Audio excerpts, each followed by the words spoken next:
Alrighty. We got the American dream isn't dead. You just can't afford it. Ah, son of a bitch. How much money would you need to buy the American dream? Too much. More than I will ever make in my lifetime. Not how much would you need to make in order to afford the repayments on the American dream. How much would you need to buy the house, the 2 cars, the family, and a basic vacation every year? It depends on the state, I think. Like, obviously, like something like that in California and New York is going to be like way more expensive than something like in the South.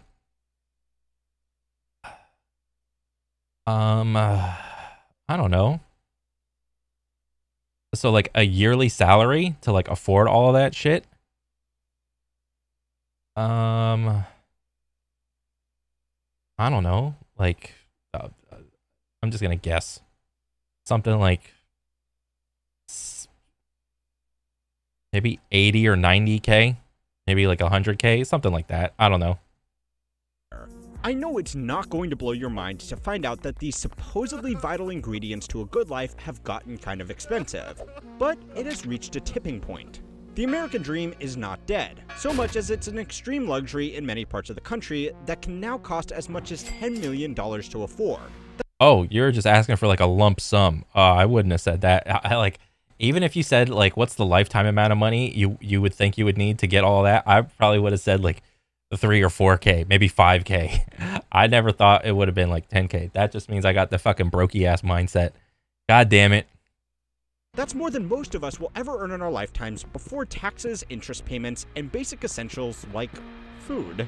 Sorry to be the bearer of bad news, but holding on to the traditional financial wisdom of what you ought to have in life is now permanently out of reach for most people. Yeah. And as more Americans realize this, it's fundamentally reshaping our economy. The American dream is more of a thing if you have family that there have already been generations in your family that have already established themselves in America. Like if you're like a 3rd, 4th, 5th, 6th, 7th gen American, then that dream is probably more gettable. Like it's more easily to obtain than if you're like a 1st or a 2nd gen American, or maybe even 3rd. You know, like if you're coming over here and trying to make something out of nothing completely, that's fucking hard. It's not impossible because obviously everybody can whip out their little outlier experiences of like, oh, I knew a guy that came over here and he had nothing and now all of a sudden he's on a fucking super yacht. Yeah, those exist, but that's not the norm. The exception to the rule doesn't make the rule.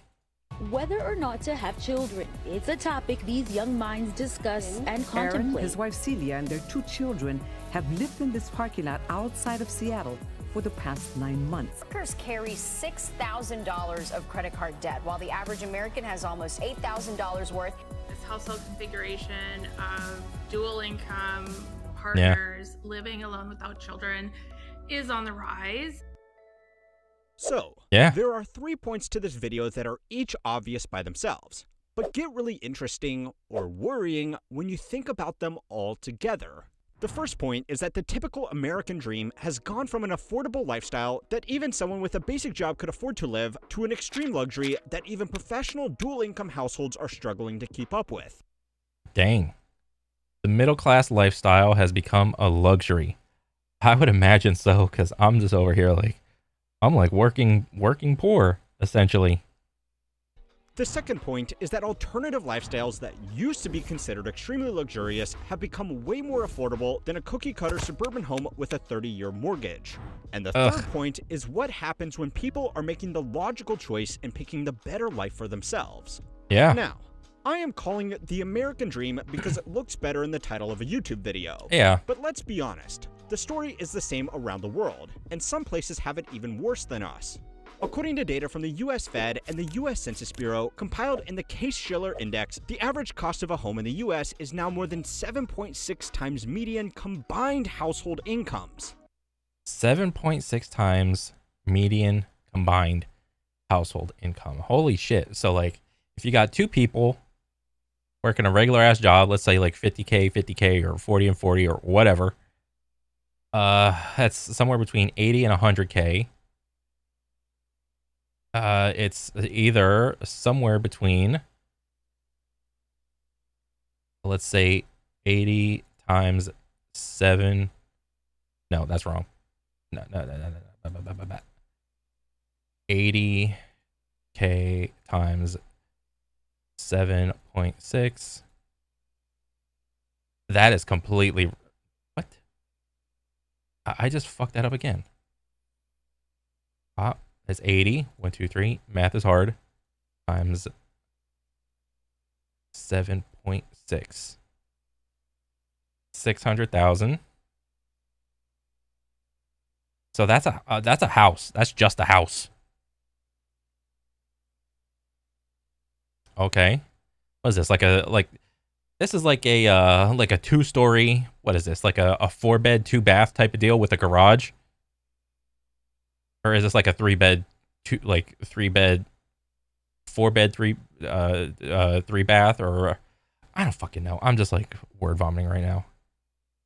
That's now significantly higher than it was in the lead up to the global financial crisis, an economic meltdown enabled by... Oh, is that what it is right now? Oh shit, are we about to go through another housing bubble? Are we hinting at something? Housing speculation. If you think that's bad, spare a thought for the UK, which has lower wages but similarly priced homes, or Canadians, who, according to data compiled by Financial Samurai, have on average 10% less disposable income but live in houses 75% more expensive. What? How is that even possible?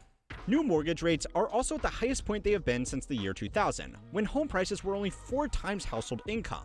The average person, even if they have a full-time working partner, cannot reasonably afford to purchase an average home at current prices with current interest rates without paying more than half of their before-tax income in interest. Oh my god, that's horrendous. So you only really take home like a quarter of your paycheck? Oh, that's pretty bad, dude. Like, what are we doing as a country? Like, what are we doing as a unit? What's that, like, Captain Picard meme of, like, where he goes, like, and everybody is, like, everyone just cuts and everyone's just like, that face. That's before principal repayments on the loan. And before... Bro, I could only hope. I am probably never going to get a house like this. I could only hope to get something like this. More often, or what I would think is more doable for like myself is like just get some really nice double wide home. You know those houses where it's like you see them getting driven down the road and there's like one side of it and then the other side is like the other side and they just like stitch them together on your property. Yeah, that's probably what I'm gonna end up getting. For income tax.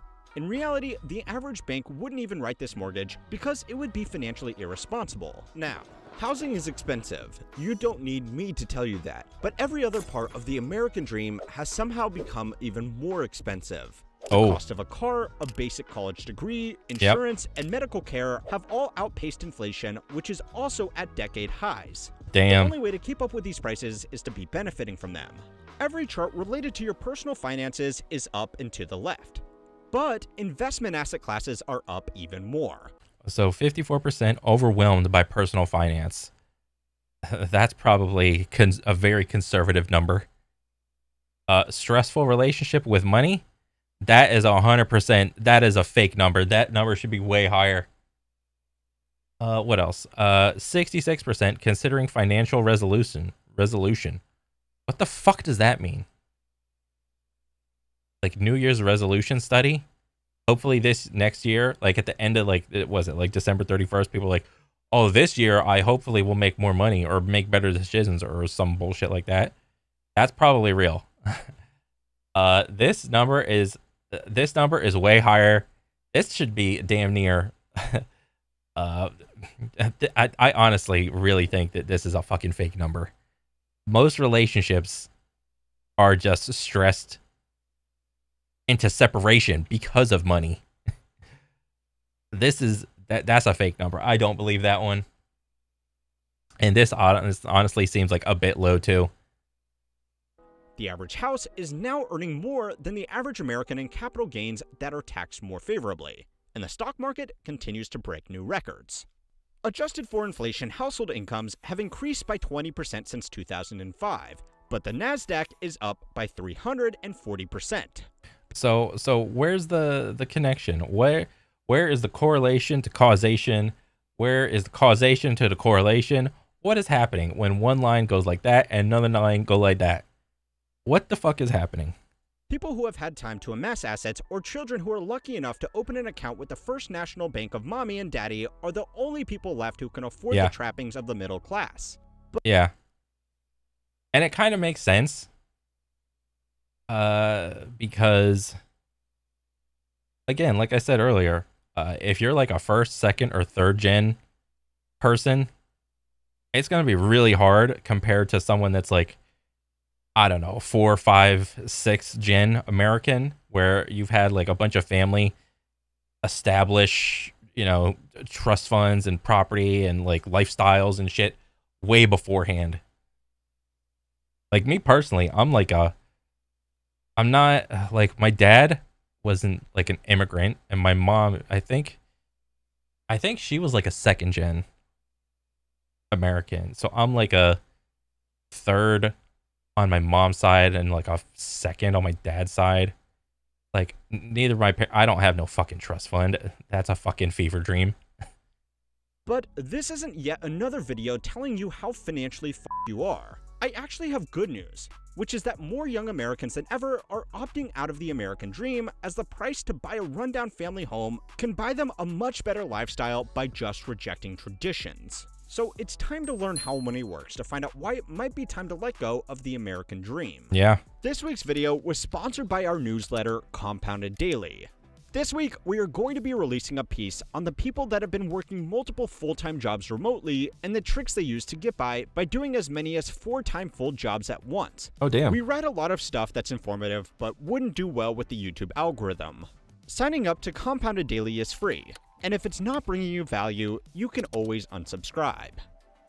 There's one expense that has grown faster than all others, so much that it has become a status symbol even though it's technically free. And that's having children. According to data from the Bureau of Labor Statistics, the inflation-adjusted cost of raising a child has increased by more than 50% since 2000. Dang. And some of the biggest expenses are now 250% of what they were 24 years ago.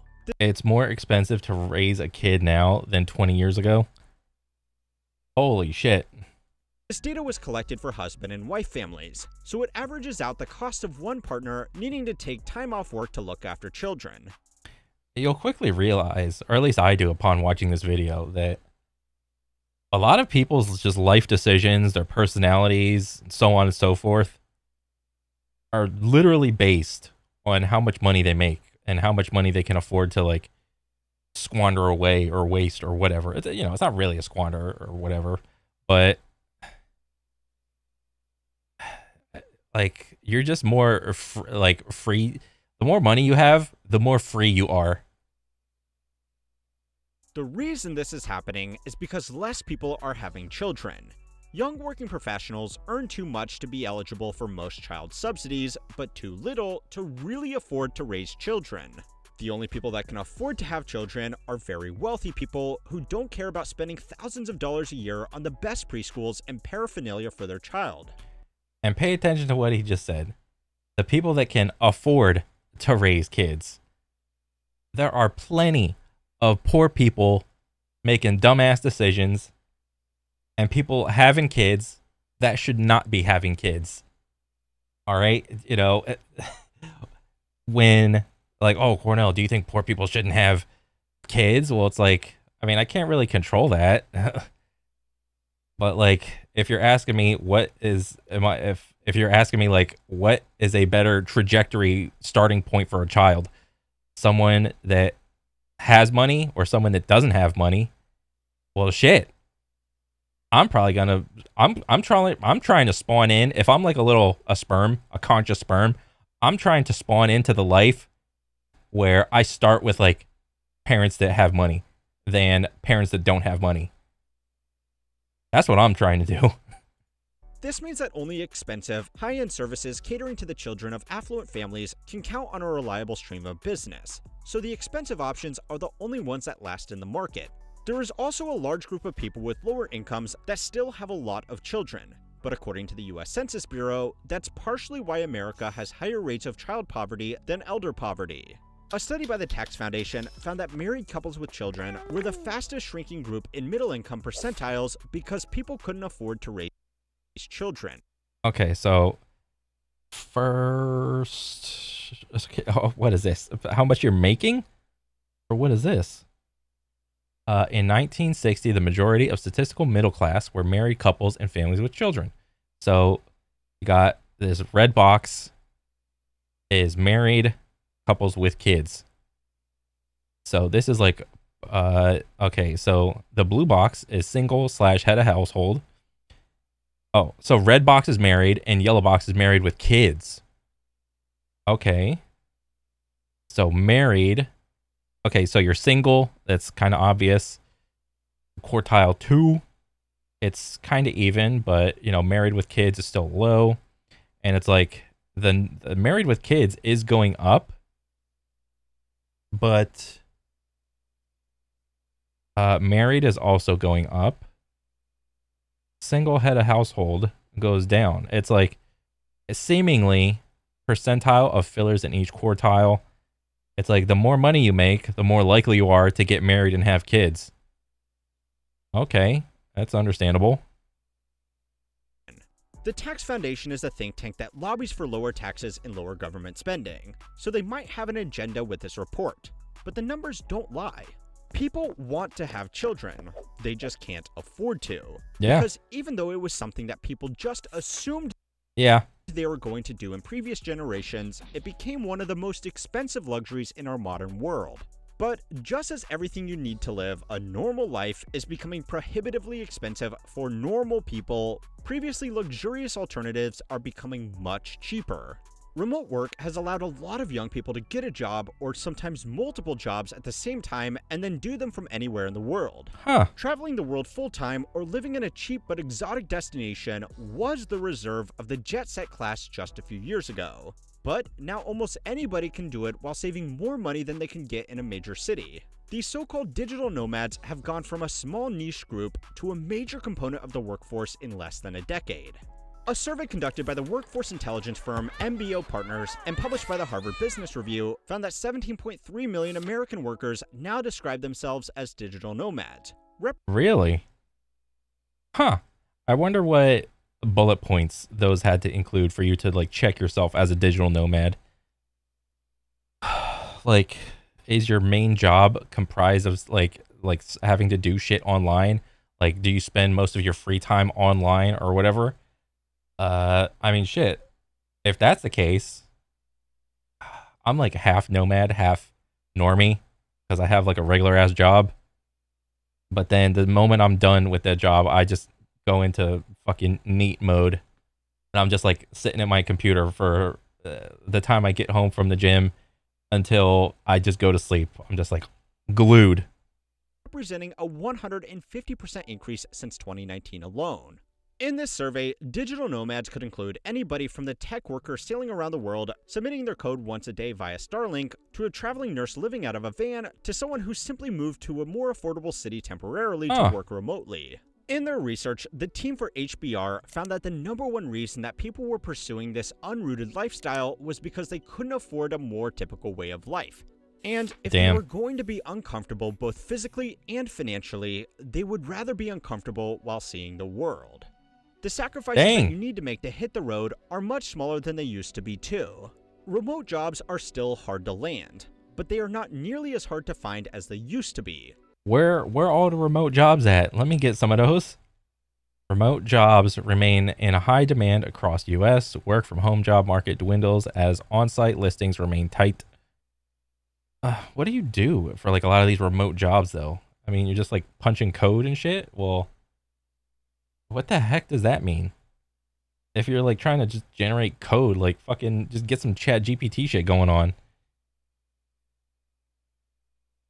Some people in remote work heavy fields like technology, data, or media creation have even created forums about doing multiple full-time jobs at the same time to make several full-time incomes. Living in a different country has also become a lot easier. Some popular centers with budget-conscious digital nomads are safer, cleaner, and have better amenities than American cities that are unaffordable. Some countries are so welcoming to young remote workers that they have even started offering digital nomad visas to simplify the legal and tax considerations of working in another country. Even if you feel lonely and want to see your friends and family frequently, saving $2,000 a month on rent buys a lot of plane tickets on budget carriers, since airline tickets are another thing that have noticeably become cheaper while everything. Dang, airplane tickets are getting cheaper because everybody making less money. So there's less when you make less money, there's less of a chance for you to go traveling via airplane. Oh, that's so funny. Else is getting. Okay, U.S. air travel average miles per trip versus real cost per mile. Oh boy. So dollars per mile, 2012. Trend down. All right. And then miles. Source, Airlines of America, Carpe Diem blog, blue line, trend up. So what? The dollars per mile? Huh. More expensive. There are still hardships with living abroad, but they are getting easier every day, all while the American dream is getting harder. Now, not well, something else that's not as necessarily helping the airline business is all those Boeing whistleblowers getting murdered and shit. And I'm sure that's not helping either. everybody priced out of living a normal life is pursuing such an adventurous alternative. There are some people that have been able to make the best of a bad situation, but there are far more young people across the world who are just giving up. Giving up on home ownership. 63% low-income earners. Yep. 54% middle-income earners. Yup. Like, I always question these numbers because there's like, you would have to make some sort of, you're probably like working poor if you're in like any of these. You know, like you're either homeless and you don't have a job, or within the middle class, there's like, you're like lower middle, middle, or like upper middle. So I would probably say that, this probably seems a little bit right. The low income earners are fucking homeless people and people that probably didn't even make their vote count for this survey online. All right. Like, everybody that is in this survey probably has a job or something like that. The low income, I would probably have to say that, what is it? If you don't have a job, you are in this low income or no income.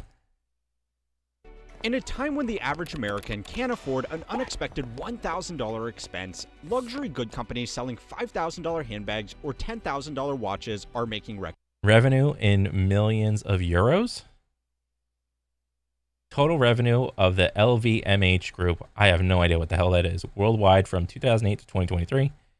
The number go up, trend up, okay. Profits. This is because of a phenomenon known doom spending. What?